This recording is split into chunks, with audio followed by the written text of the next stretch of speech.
Hello everybody, hope you're doing well. Welcome back to another One Piece review. This time we're covering manga chapter 1179. So, happy Easter folks, and boy oh boy, Oda decided we're going to get not just one major event happening as far as One Piece on Easter Sunday, but we're going to get two major events happening. So it's not just the return of the anime, but also we got a major reveal. I didn't expect this reveal on Elbaph, but I'll go over why I think Oda did this. Also, the implications and the ramifications of the Emu's reveal. So I'm going to get into that. I know there's a bunch of other stuff to go over too when it comes to not just only this chapter, but the two trailers that we got. I'm not going to cover the trailer for the Elbaph anime because in all honesty, by the time this is up, I mean, the episode's already going to be out, so I'm going to save my thoughts for a separate review. The other trailer that we got was for One Piece Heroines. Now, I'm not too familiar with the light novels. I guess this is like a spin-off that covers the popular female cast when it comes to One Piece. So it's kind of like the Naruto Shinden that we got, but when we got that animated, we got the Itachi Shinden animated, we got the Sasuke Shinden animated, we also got the Shikamaru Shinden animated, even though apparently the light novels is written by Jun Asaka, it's not done by Oda. So the first of the chapters is going to be focused around Nami. That's going to be the first episode we get. So that's obviously why we got the trailer focusing on Nami. But if you noticed in the background, we do see a cameo of Robin. The first episode is going to be directed by Haruka Kamatani, who, if that name sounds familiar to you, it should, because Haruka was in charge of a very well received, and some of you may know this episode, the One Piece fan letter episode, which outside of the original content from Oda, one of the best pieces of business that the anime ever did for One Piece. So Haruka's in charge of this episode. Now, I don't know how many episodes we're going to get. Other thing I know is the novels cover Nami, Robin, Vivi, Perona, Tashigi, Boa Hancock, and Reiju and Uta, which Uta kind of surprised me, but maybe not. I haven't read the light novels. The only novels I've read when it comes to One Piece are the Ace novels, so I'm kind of looking forward to this. I don't know how many episodes have been revealed yet, but we do know we're getting the first episode dedicated to Nami. I guess we'll find out July 5th, the day after Independence Day. Speaking of Ace, let's talk about the cover page, because we've got a cover request with Ace, Tama, and Yamato guiding a bunch of baby boars and a giant boar in the background. Now, I don't know if it's just a reference here or if it's just me thinking too much into this, but I can't help but think there's so many parallels between this cover page with Odin, because we got Kazuki Odin actually revealed in the chapter that involved a boar, a giant boar. I mean, causing a ruckus thanks to Kinemon, by the way. So that's when Oda revealed Kazuki Odin and the legend began. So there are some parallels, especially with Yamato wanting to beat Kazuki Odin, the reincarnate of Kazuki Odin. But no, this is not a continuation of the Yamato cover story. This is a cover request, but it's cool nonetheless. And I said there's a lot of parallels because we got the reveal of Kazuki Odin when we got that giant boar unleashing hell on Wano in the Flower Capital. Here we got like a giant reveal involving Emu. Like I said, I don't know if it's just me thinking too much into this, but that was the first thing that came to my mind. Speaking of Emu, we start off the chapter with Emu, and Emu's made the declaration. Emu's heading elsewhere. Now, I guess I kind of like speculated, but maybe Emu's like heading elsewhere other than Elbaph, because it's kind of predictive of what Oda said back at Jump Festa, but I'm guessing, at first I was thinking, is Oda like trying to make up, like, oh, don't worry, we're not going to get shortchanged in the final battle of Elbaph. No, that's not what this is, because in my mind, this isn't about the final battle. Like, people are going to get slaughtered, so unless Luffy steps up, which I'll get into, because there's major teasers that I don't think we're going to get Luffy versus Emu. Oda's already setting the scene with some details that a lot of people might have seen but might be overlooking here.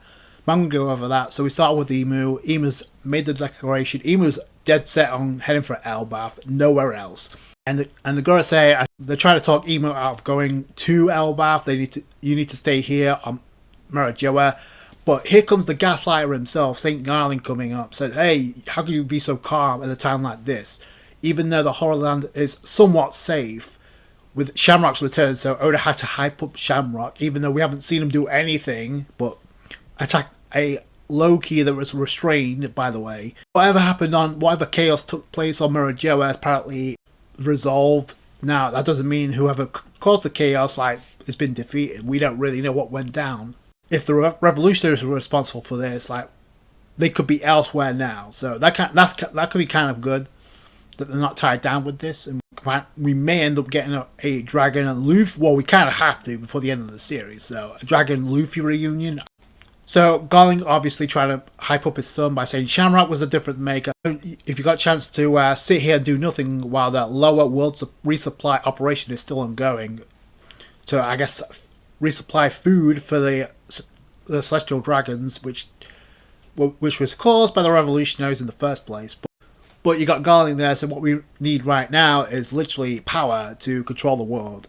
But then, before the conversation can go any further, we got York calling St. Garling over the Dendamushi. Come to find out, York has already built a Labo phase power plant in Murajoa, so I guess York is technically getting what she wanted by living in Murajoa. The problem is she can't eat because obviously there's no food supply, so she's starving. But you got Garling gaslighting her. It's like, hey, if you want food, you better do your job. You better produce energy for that Mother Flame. And we do get to see a mini Mother Flame, but it's not enough for Emu to use the ancient weapon. So that's one detail to take into consideration here. At least not yet. So York is going to have to put in the work to fully flesh out that Mother Flame. So the conversation continues with Gorosei.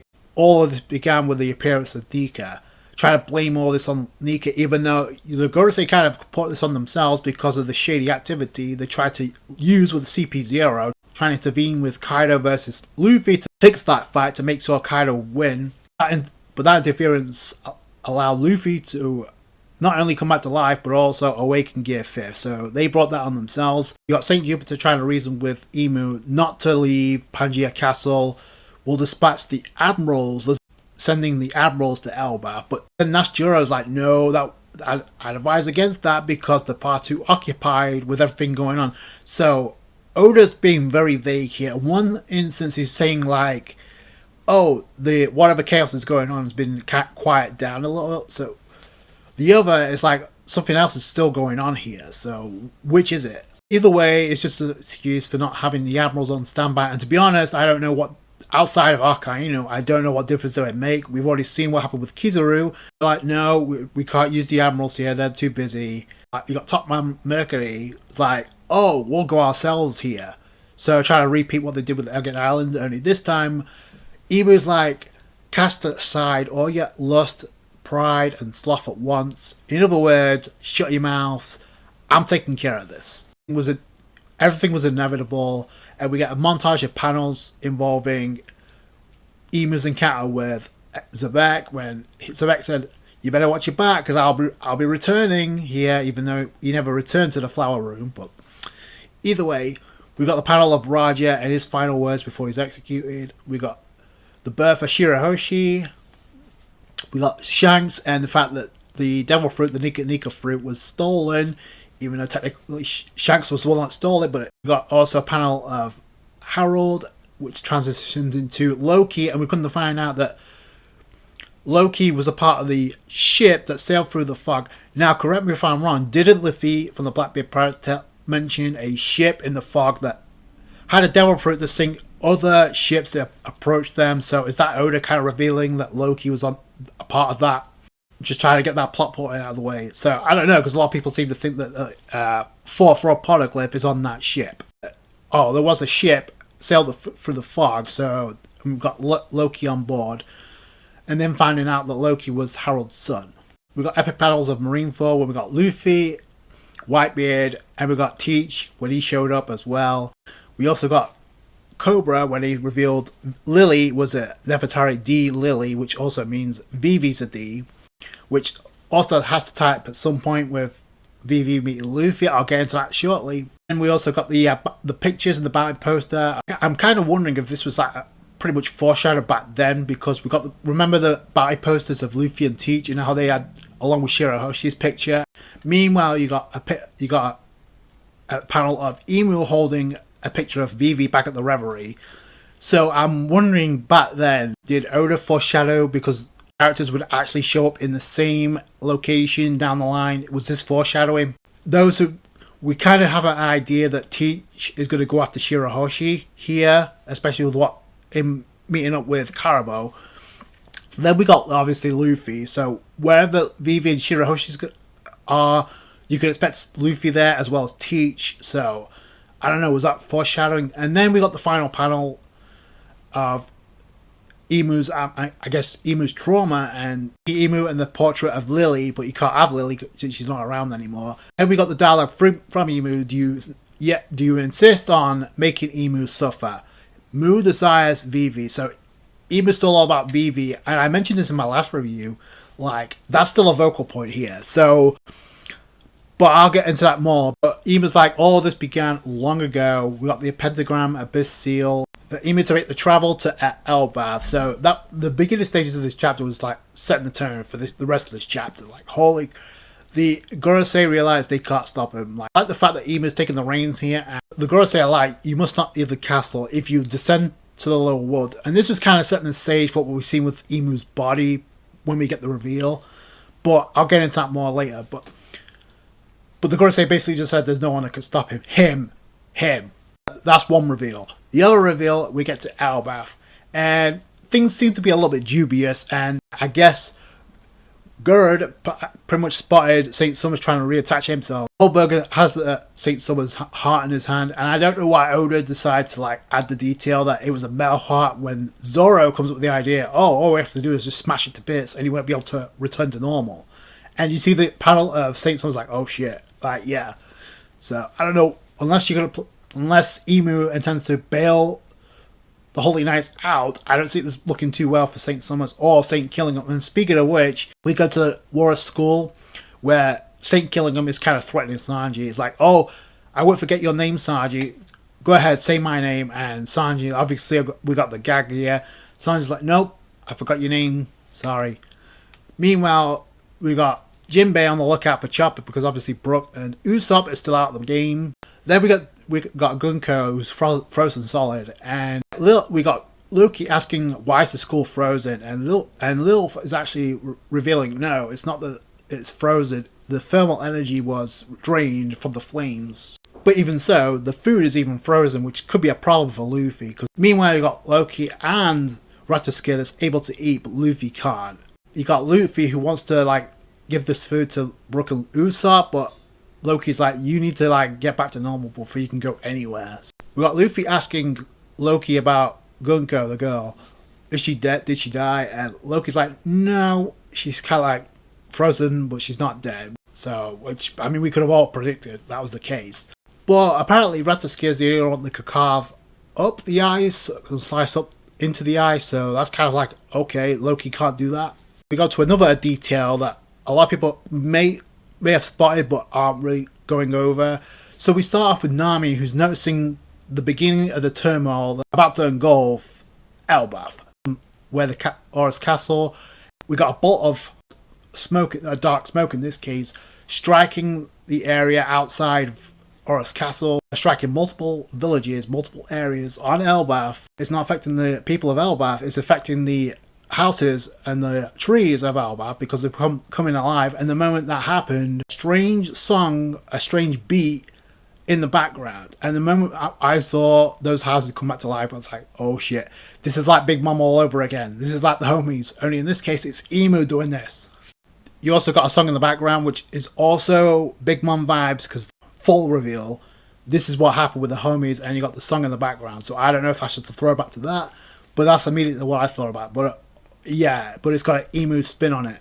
We got an abyss pentagram coming from the heavens, from above. I'll get to that shortly, but this is another detail that I noticed. It's coming above, it's hovering above the castle, but it's coming from the heavens nonetheless. It's splitting the heavens, and then later on, Zoro goes to confirm, what is this Conqueror's Haki? So this is Haki through and through. So this is just Emu's spin, which is kind of cool. With an abyss pentagram splitting the heavens instead of like the Haki clash, or someone's power like Joy Boy or Luffy splitting the heavens, so I like it's different here. Nami notices this, but then Frankie and Sanji join Nami. Oda decided to focus on Nami being the one to notice this immediately. I don't know if there's too much into this, but a lot of people seem to think there's a special ability within Nami. Maybe she has some type of observation haki that hasn't been unlocked yet, but we don't really know. It could be just a simple case of Oda choosing Nami to be the one to notice all this before it actually went down. Because we do see the sky turning darker, and before you know it, the heavens split apart, and all this chaos is happening. Finally, we get a bolt of Haki lightning striking the castle itself, and that's where Imu emerges. But we do get panels of other giants and Luffy as well. Zoro noticing this. Zoro's the one that mentioned that's Conqueror's Haki. So, and then all the kids of Elbaph are pretty much knocked out. They're KO'd. We got the new giant warrior pirates looking on. They look shook. Loki and Luffy's still not recovered, but Loki's like, that's the same Haki we fought from before. Of course it is, because it was Imu controlling Gunko. So now Imu in the flesh literally has arrived on Elbaph inside the throne room in Oros Castle. Immediately you see like a Imu coughing and coughing up blood, apparently, because we see a splotch of blood. So Imu's body is already weakened. Imu's body starts morphing, and Imu goes into his final form, obliterates part of the castle, and you see possibly what could be the first three victims of Imu in the form of Doribrogi and Jarul. They notice this and like, who the hell is that over there? You've got even the homies of Imu freaked out by this. You got Saint Killingham and Summers is like, oh shit, he's here. Like, so they're kind of like, the Great One is here and he came personally. They're shitting bricks right now, and they should be because they failed. And then we got Imu sitting at the top of the roof, and then Oda gives us the epic reveal. He also gives us the caption as well. So, and we got the caption, the creator of the world government, one of the first 20. Not only did we get Imu's final form revealed, we got Imu's devil fruit and his full name revealed, even though it was kind of revealed, but it doesn't really mean a whole lot unless it's connected to something that we've already seen. I'll get to that shortly. Imu has the power of the Akuma no Mi, and apparently he's using awakening to make inanimate objects come to life, much like Big Mom did, but she had to use the Soul fruit. It kind of looks like Imu's using awakening, honestly. But we don't know. We don't really know how Imu's abilities work fully. But we do get the full reveal of Imu's name, Saint Nerona Imu. And we also, thanks to the Gorosei, we come to find out Imu is him. But we got the form revealed, and my god, what a form it is. Did anybody else notice this Imu's hair is like kind of like Gear 5th like? But also you got the smoke, the dark smoke in the background. I thought that was cool as hell. Like, Imu does resemble a god here. Like, really. And Imu's got a sick ass scythe here with the cloud at the top. I really like that. Despite the fact that Imu's kind of in a weakened state right now, it kind of looked like Imu's about to go, is locked in. That's how this chapter ends, with the reveal of Imu. Imu is about to cause some devastation because Elbaph and everybody's on there. Kind of similar to what we got with God Valley, only this time Imu's taking matters into his own hands. Speaking of hands, did you notice the symbol on his hand? I don't know, I imagine a lot of people are going to link this to the mural, but other than the design itself, I can't really see what else stands out. Like, the markings do resemble like kind of like the art style on the Harley mural graffiti design, so I don't know. But we got the eye symbol, which it's not the 3-eye tri symbol, unless his hair's covering something. But he's also got horns, which looks pretty badass, which kind of gives you the Kaido vibes as well. But like I said, he's bleeding from the mouth. He's got a weakened body. Again, he was taking matters into his own hands. Now that all this is happening on Elbaph, like, he's got no choice. He can't rely on the Gorosei. They suck at this point. Like, you guys suck. I'm gonna handle this. So, and apparently, I think he will. I don't think this is gonna end well. So, like I said before, Nami was the first to see and notice this chaos unfold. So, it could be just as simple as Nami being the one to notice, like the clouds changing, the sky changing, because that's what Nami does. Or it could be something else that Oda's alluding to as far as like Nami's concerned. The other thing to notice is like Luffy's not back to normal. Loki, you saw Loki and Ratasuke eating. I could definitely see Loki be the first to pull up to try and fight. He's he's the only one right now. And I think Oda did this deliberately because I don't think Oda's going to have Luffy fight Emu just yet. I don't. Just because if that happens, who's taking the L here? This is like a final fight, even though Oda decided to reveal Emu's final form. And I guess I get into why Oda decided to do this. Because why now? Why did Oda decide to do this? Well, for two reasons. One, we're in the final saga. And number two, we're not at the final arc. We're not going to get a Kage Atsuki repeat. Decided to wait until the final arc, the final war, as the final villain, which pissed a lot of people off because this kind of like, okay, we kind of like what we got with Madara Uchiha, but then in comes Kage out of nowhere to like take the reins. No, bitch, I'm the final boss. Revealing Emu's abilities, Emu's form. Now, we don't really know, like, because Oda's showing that Emu could like fully transform his body into something else. We saw that when he ate Emu eating an attack from Sabo back at the Reverie. But I think it's safe to say that this is Emu's final form, and that's why I reveal it now, if it's not his actual body. So this is kind of cool. Like I said, design is sick as hell. When it comes to like these character introductions, this might be one of the top 10, honestly. It's one of the most important, easily, just because of, well, we don't really know if Emu's going to be the final boss of the series, but we're going to find out very soon how powerful Emu is. Not only did we get Emu's actual identity revealed, we even got his devil fruit, the name of his devil fruit revealed, Akuma no Mi, which if you look it up, Akuma is just another way of saying demon or devil. So Akuma no Mi, and you apply it to somebody else who we know who also has a form of a devil. Well, you only live for one comparison here. I do see why a lot of people might look at this and say, oh, is this character connected to Nico Robin? Out of the entire Straw Hats, I find it very convenient that Robin was absent, and we know Robin was with Saul inside the library. So is that going to play a role here? Because let me talk about the Abyss Pentagram before I get into this connection business. So am I the only one that's going to point this out and find it very, very weird that the Abyss Pentagram that unleashed the Akuma no Mi powers, or the Devil Fruit Awakening abilities of Emu, we don't really know yet, that came from the heavens. It didn't come from the surface like we got with what Saturn first appeared. It came from the heavens. Is there any connection at all? Do you think there's a possibility that Emu has some connection to what happened in the heavens? Because we still haven't seen what's at the top of the tree yet.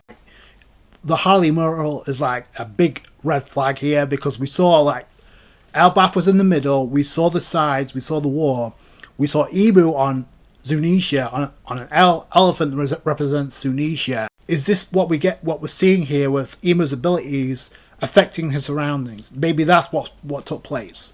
And we know we got Nika, aka Joy Boy, able to do the same thing with the Nika fruit and affect the surroundings. I thought it was kind of interesting that Oda decided to make that choice, considering that we know there's a best pentagram inside the castle. But by the way, I'm going to say this right now. You want to talk about aura vibes here? I'm sorry, like, throw what we got with the Gorosei out the window, because this is going to supersede that. This is insane. Like, you can only imagine how the anime is going to handle this. I can't wait to see it. Now, I'll get back into this connection, because a lot of people thinking that, mostly because of the eyes, the pupils, and the stance that Emu has, are comparing this to the one that Robin had back in Elbaph, which I can see why. I guess once a new character from the past reveal itself, there's got to be a connection to Robin. Listen, I'm not going to say there's not a connection, because I think there's more of a connection here than there is what we got with Eris, Teacher's mother, and Zebek's wife. There are already people thinking about connections to Emu and Robin. We don't know what connection that is. I mean, could be the father of Olivier. We don't know. Emu's revealed. It's got to be connected to someone we've seen. So we're not going to get a situation with what we got with Kage Atsuki, because A, it's not the final arc, and B, Oda decided to do this now, because when else is Oda going to do this? Like, I was kind of like thinking back and forth, but no, this is like, plus we just got revealed like Elbaph has a D in its name. So that has to tie in at some point. Once we got that reveal, you could kind of see there was going to be a major reveal, more so than what we got with Gunko and the whole. And I said there's going to be more to the Holy Knights coming in. I don't think that this is it. Yeah, there's a possibility of this character being connected to Robin, and the first thing that comes to my mind is either somebody from Elbaph is going to die, and I'm looking at the first 3 casualties of being Dori, Brogi, and Jarl, because they're from the Old Guard, or somebody on Elbaph is going to get captured. I hate to say it, but that's what it looks like, because unless Luffy bulks up to normal by eating, I don't know, other than Loki is going to stand the chance here. And remember, Robin and Solo are on a mission to find the books that disappeared from the library, so we don't know if that's going to lead up to the top of the tree either, or inside the tree. It's one of the two. This brought Emu here for a reason. Now, my final point is this.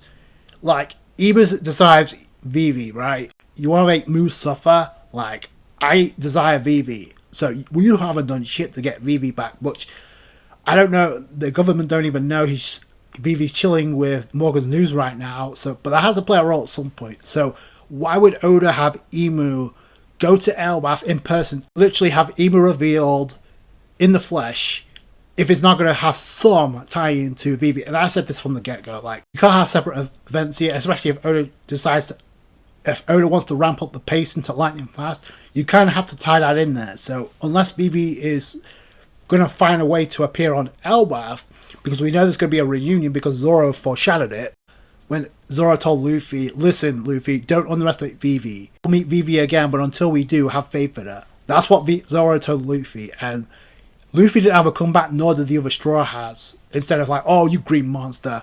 That's the only response they have for Zoro, because he was right. So I said this, I wouldn't be surprised if Emu makes an appearance, but why have Emu show up if it's not going to have some tie into that?